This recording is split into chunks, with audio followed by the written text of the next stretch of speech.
नमस्कार साथियों। हम एनसीईआरटी क्लास 12th ज्योग्राफी पढ़ रहे थे और उसमें ट्रांसपोर्ट एंड कम्युनिकेशन, परिवहन और संचार, ये पाठ हम पूरा कर चुके हैं। आशा है पूरा पाठ आपको समझ में आ गया होगा और ये जो थ्योरी है इसे पढ़ते रहिए, इसको रिवाइज करते रहिए। आज अपन कुछ क्वेश्चन लेके आए, ये क्वेश्चंस करते हैं, देखते हैं आपको ये पाठ कितना समझ में आया है, कितना आपको याद आया है। ये है एमसीक्यूज है, मल्टीपल चॉइस क्वेश्चंस।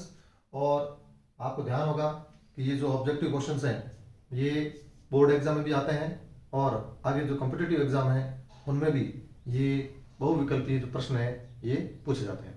तो थ्योरी करने के बाद प्रत्येक विद्यार्थी को इन क्वेश्चंस की प्रैक्टिस करनी चाहिए।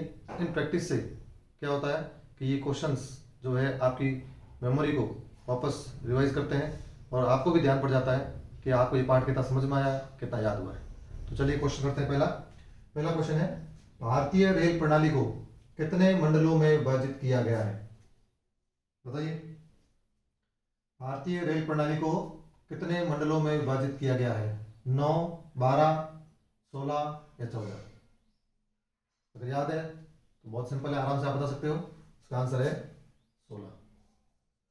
इसका उत्तर हो जाएगा। ठीक है। दूसरा क्वेश्चन, राष्ट्रीय जलमार्ग संख्या 1, राष्ट्रीय जलमार्ग हम पढ़ चुके हैं और यहाँ पर पूछ रहा है राष्ट्रीय जलमार्ग संख्या 1 जो है वो किस नदी पर है और किन दो स्थानों को के बीच ये पड़ता है? नदी का नाम बताना है और किन दो स्थानों के बीच में ये जलमार्ग है, राष्ट्रीय जलमार्ग।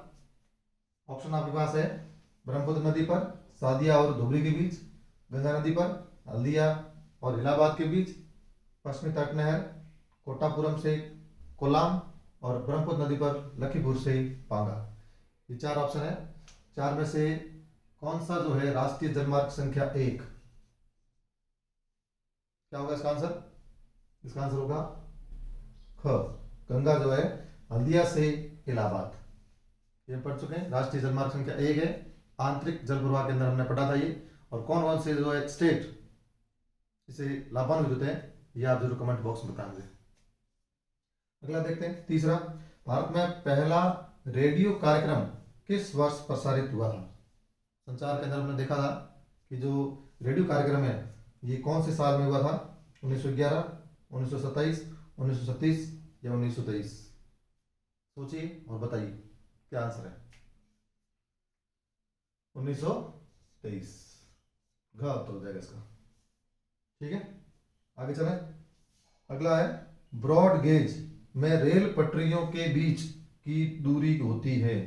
हम पढ़ चुके हैं पहले, रेल पटरियों के बीच के आधार पर 3 टाइप के अपन देखे थे, ब्रॉड गेज, मीटर गेज और नैरो गेज। तो जो ब्रॉड गेज है उसमें 2 पटरियों के बीच की दूरी कितनी होती है ये आपको बताना है।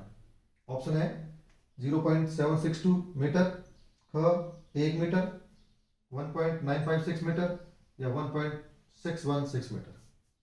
इनमें से क्या लगता है आपको?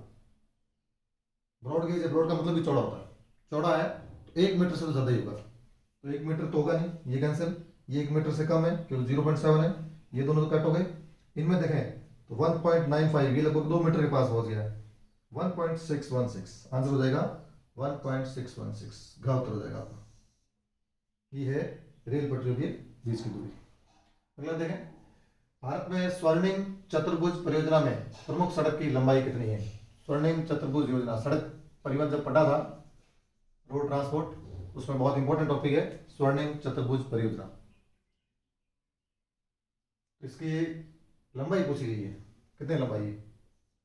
4685, 5846, 6483 या 5648 किलोमीटर?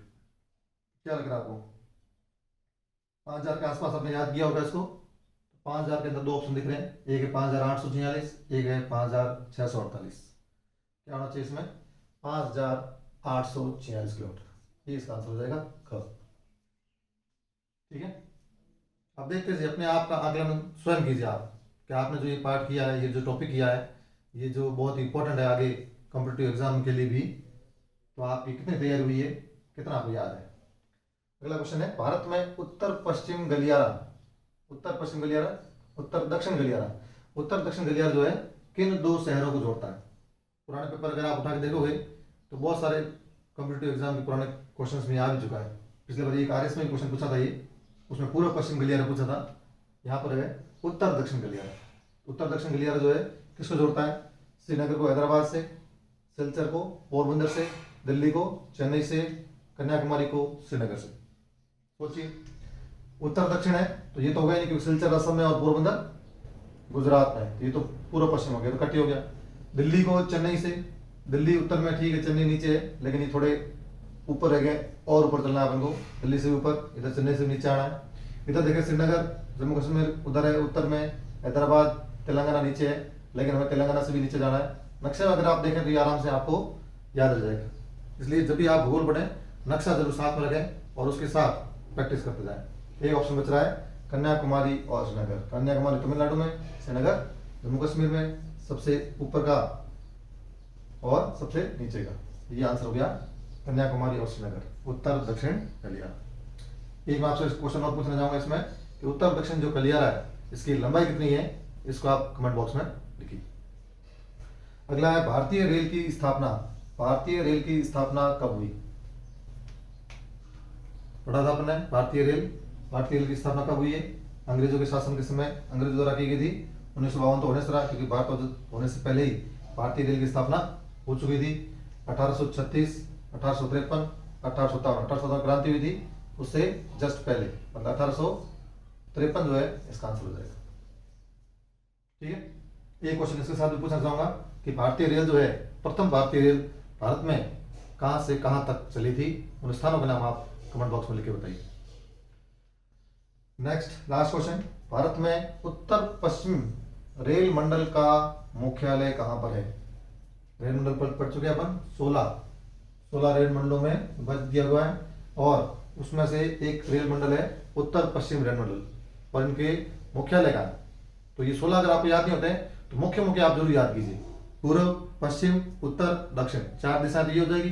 एक मध्य की याद कर लीजिए, और एक जिस स्टेट में आप रह रहे हैं वो, क्योंकि इससे संबंधित क्वेश्चन जो है स्टेट जो है एग्जाम्स होते हैं उसमें पूछा जा सकता है।